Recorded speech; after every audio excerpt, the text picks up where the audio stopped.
That man's up there promoting books. Promoting books. This is the Constitution of Ireland. It's not a book. It's not Lord of the Rings. Okay?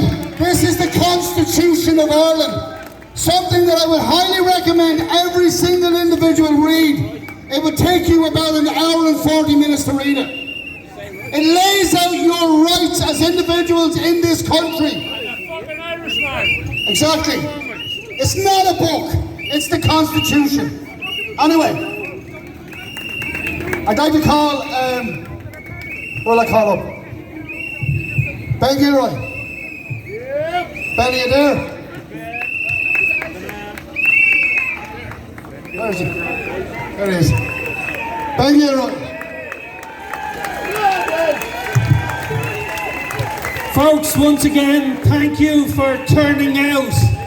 And it's amazing to me how many people are sitting at home now believing the government are giving them back all their rights at the end of the month. No doubt when the winter comes and more lockdowns come, the crowds will come back on the street. But I just want to say, give yourselves a round of applause for keeping it going until then. You are the true warriors, and Ireland badly needs warriors right now, as do many countries all over the world. I noticed in Australia early this morning, the police were very, very rough with the Australian people, simply because they stood up for their rights. So let's send a big round of applause to everyone in Australia, because they do watch this.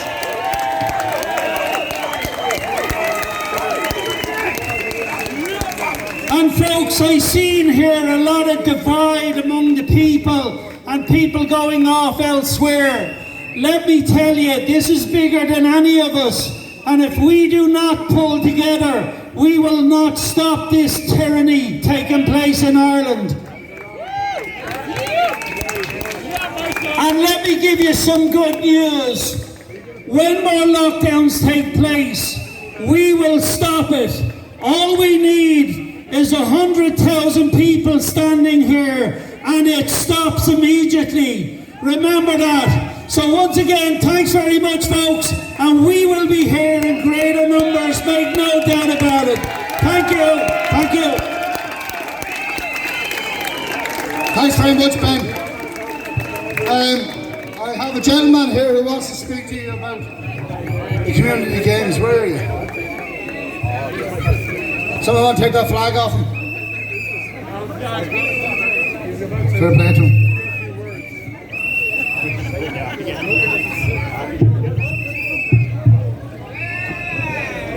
Hello folks, don't do this as a habit, but I'm a local lad from Raheny, and I've been fighting my own activism in my local area since 2016 really, and hit a brick wall going up against all council and government and Gardaí a lot, and I've been to everywhere, and basically what it is, what really struck a chord with me was that these people in government think they know best for what's right for our kids, okay?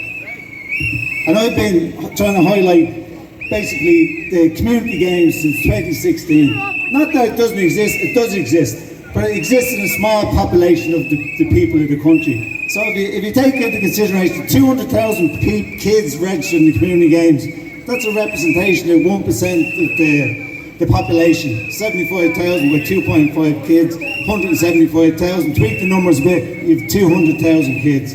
There should be a broader spectrum, there should be thousands more. And they replace the community games with quangos and jobs for the boys and all these groups that do nothing, youth centres 3 nights a week if you're lucky. Create nothing. You can become national champion from 6 years of age to 16, giving you great benefits to take into school, later life, college, education, the lot, like sports activities. You could be an Olympian from it, but no, they deny it. So they're creating problems, create quangos to fulfill the problems.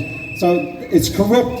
The whole lot, the system is bent, and they've been doing this for 40 years. just do your research in your own community. Why isn't the community games there? Why haven't we got 45 events to choose from? If you don't like GAA, soccer or boxing, there's nothing for you if you live in the council estate. Well, there is there, but you have to fight for it, literally. There's the girl up the road there, won an Olympic medal. You have to fight for it. So there is no community games in the inner city. There's no community games in Coolock, Finglas, Ballymore, Darndale, anywhere. My Ross and Limerick, no community games. They just don't exist. You bring any youth centre in any city, in anywhere problematic area, the community games, it's not there. These people have been doing this for years, decades, and they want to tell us now what's right for our kids. The hell with them. The hell with the lot of them. We will not comply, and you will not get near our kids with anything. Is a done, is have exposed yourself, is a dead in the water, is a finished, game over. Listen, thanks for that, folks. I love you all. Keep up the fight, alright? And by the way, Trump won, and get along with that, and you got... Well, it's not easy getting up here. Well done to him. He's 100% right. We need more activism in every community across the country. Oops, I broke the mic. Well done.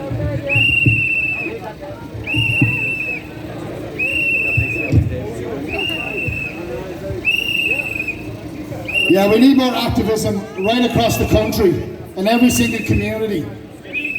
Because we've lost our community spirit. You only have to look out the sides of the street here and people walking by looking at us. And there's two ladies down here whistling. While a man is up here trying to advocate for the children of Ireland, and they're down there whistling, trying to silence his voice.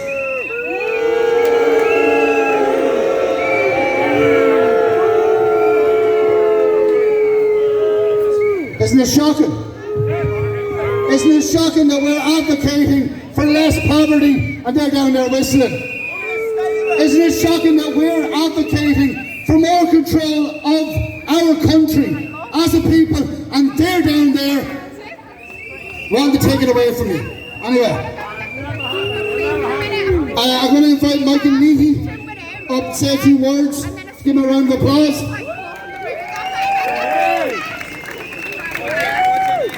Thank you very much, Glenn, and it's wonderful to see so many people in such fine numbers.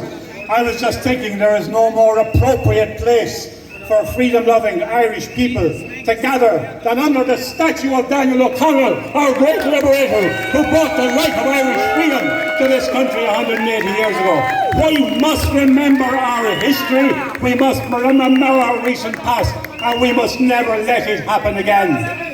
I'd like to thank the very charming musical accompaniment on my left-hand side. I think we'll call them the Whistling Witches. Would that be a good group name for them? Perhaps ladies a bit of a musical accompaniment. Some beat there maybe might be a good thing. You know, many people think that perhaps it's all over. Perhaps the lockdown is over and we're going to get back to normal. Well, I sincerely hope to have some semblance of being right, because I never again want to witness the obscenity of what we have witnessed as Irish people over the last 18 months, where there have been attacks against our liberty, our right of freedom of speech, freedom of assembly and freedom of religious worship. We must never let that happen again. We must also remember that the legislation which allowed that level of repression to be enacted is still on our statute books, and it has never been properly tested by the courts. Perhaps our greatest failing as a nation over the last 18 months is that all of our civic institutions, none of them enabled a test to be carried out of the propriety of what the government was doing at a constitutional level. Our churches, our media, our Oireachtas, and most of all our higher courts failed to hold the government to account. Faced with the most important constitutional crisis in our country's history, our courts simply sat on their hands and kicked this critical matter to touch in the hope that it would go away. Well, the Irish people are not going to go away when it comes to a fight for their liberties.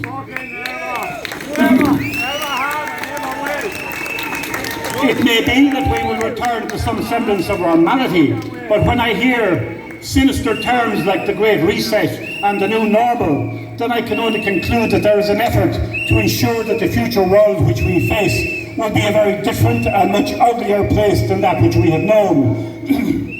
One of the most chilling aspects of what we have witnessed over the past year and a half is the extent to which multinational high-tech corporations, many of them with a substantial presence in this country, have been used by government to track and trace our population, to censor freedom of expression, and to censor and cancel those who go against the accepted narrative.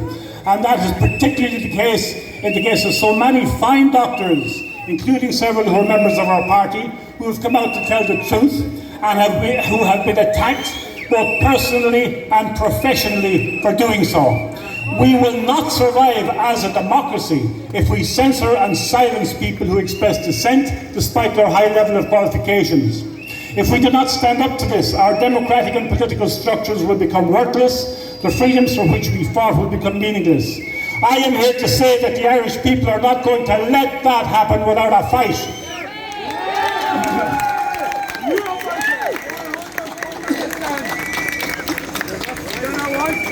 My particular fear is that the COVID tyranny which we have witnessed has been merely a trial run for an ongoing system of surveillance and control which will be justified by other manufactured crises, whether health or climate or racial or gender related. And to that end we must fight above all against to resist the efforts to introduce the digital passports.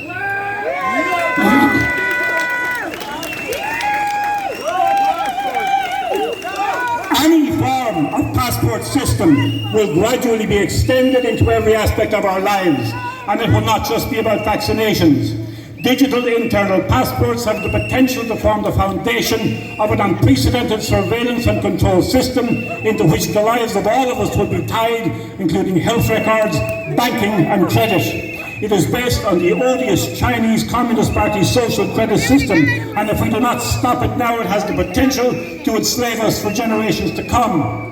When government tries to introduce a modern, technocratic system of slavery, we must say to them that our forebears fought for hundreds of years to end slavery, and we will not allow you to bring it back under a different name.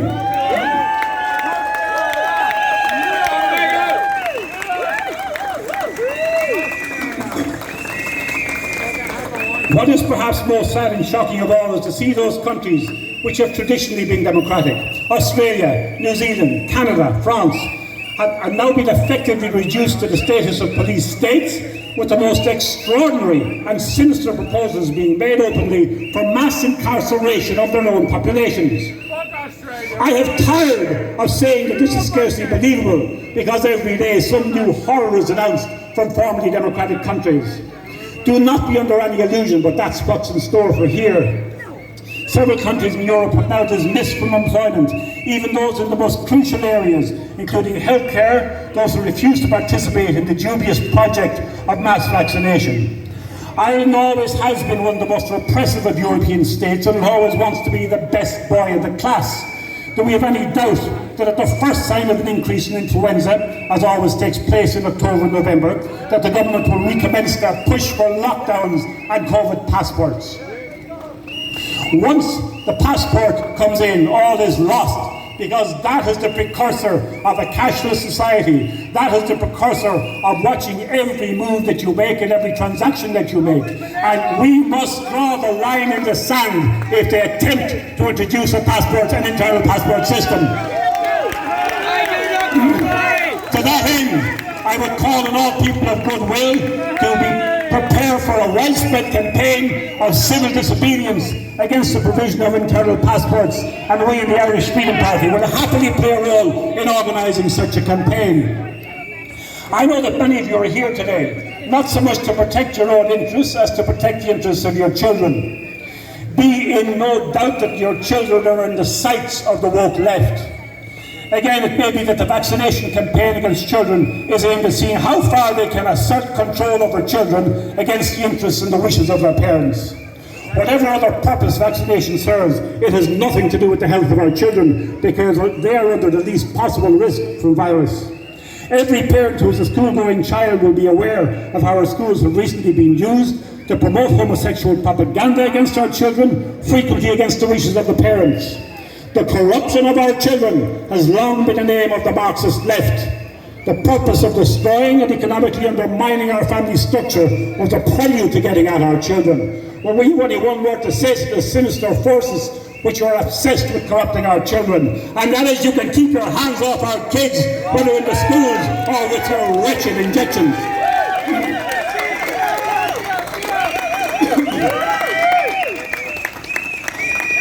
Now that we move into what Mr. Varadkar and his henchmen have referred to as the new normal, the Irish people will face two imminent and immediate threats. The first is the ongoing attack against freedom of speech, masquerading under the guise of prohibition of hate speech. And the second will be an irrational programme of economic destruction, masquerading under the guise of the other great conspiracy theory, man-made global warming.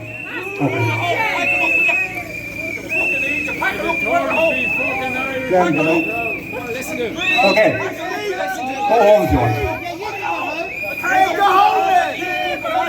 I would ask you all to become familiar with the proposed hate speech legislation at present before the law, which apparently has the support of all of our parties. It constitutes a dreadful attack against freedom of speech and freedom of assembly, which will mark a descent into a barbaric dark age of intellectual and social repression. We will never go into that dark night of social repression.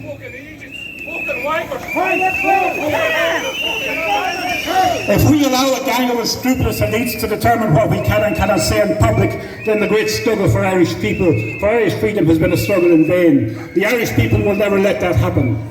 Many people have spoken about the recent Zapornegate scandal and how it was a sad indication of cronyism at the highest levels of government. In my opinion, however, the worst aspect of that scandal was this: how could anybody other than a Bilderberg insider conclude for a moment that Catherine Zaporne, a person who never saw a dissenting idea that she did not want to censor, could possibly have fulfilled the role as an envoy of free speech on behalf of Ireland? That attempted appointment shows the utter contempt that our government elite has for democracy and for the very concept of free speech. We will have no more Zapornes and no more left-wing petty Hitlers trampling on our democracy.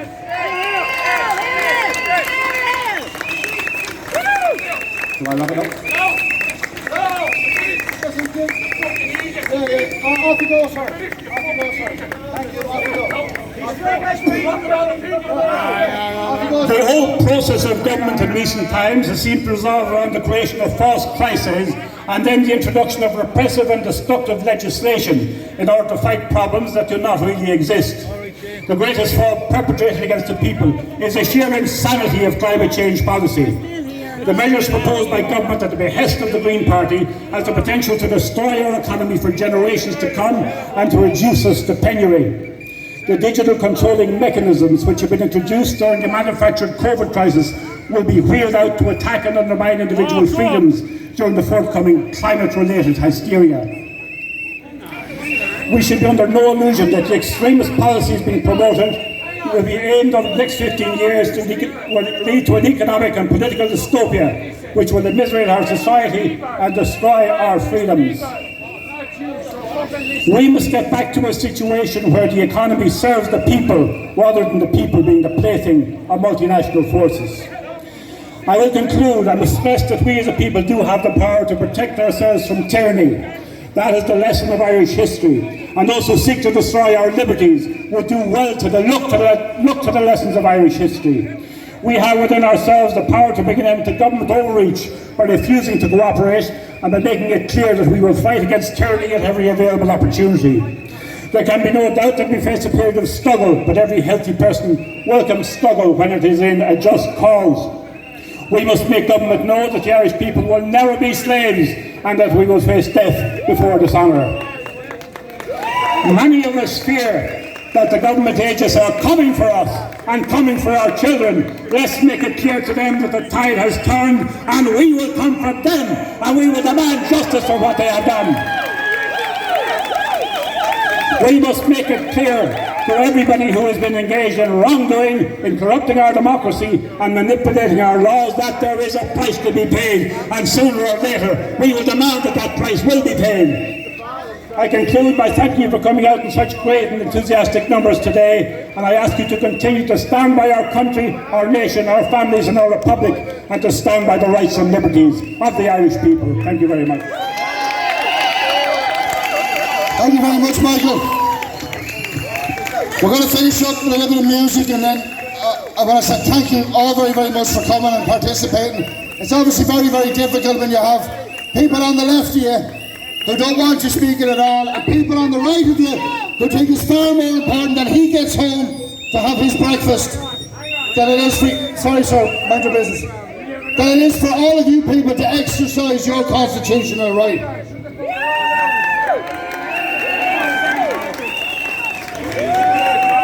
No, you can't, I'm sorry. Do you mind? Right, so here we go. Again, we'll break up after this, and I want to thank everybody that turned up today. If you can, go on online tonight or later on this evening. Oh, shit.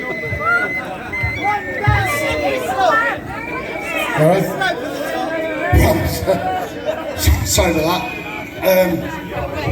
Yeah, if you can go on later on and share out, send it off to other people if you can, if you can be bothered. Anyway, thanks very much.